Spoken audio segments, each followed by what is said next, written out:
President Trump and the Russian President Vladimir Putin are planning to meet on Friday in an historic summit in Alaska. Trump discussing the summit today as talks between the U.S. and Russia on American soil will be, in his words, a feel-out meeting focused on ending the war between Russia and Ukraine. Here's ABC's Melissa Adon with more. Days away from the historic summit between President Donald Trump and Russian President Vladimir Putin, today Trump downplaying hopes of a peace deal to end the war between Russia and Ukraine, which began with Russia's invasion of Ukraine in 2022. We're going to see what the parameters are. I'm then going to call up President Zelensky and the European leaders right after the meeting, yeah. And I'm going to tell them what kind of a deal. I'm not going to make a deal. It's not up to me to make a deal. Ukrainian President Volodymyr Zelensky left on the sidelines of this week's meeting.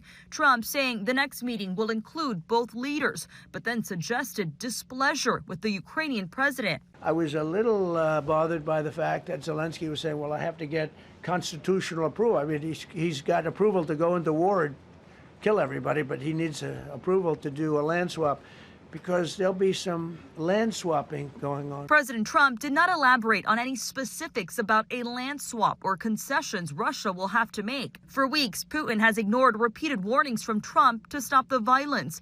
Trump even giving Russia until last Friday to agree to a ceasefire or face sanctions and secondary tariffs.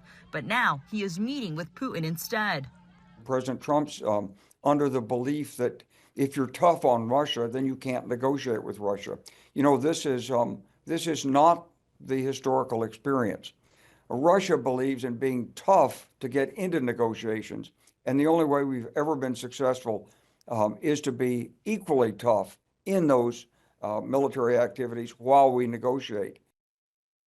President Zelensky claiming Russia is trying to deceive America and called for more global pressure on Russia to end the war, saying it must not receive any rewards or benefits. Melissa Adon, ABC News, Los Angeles.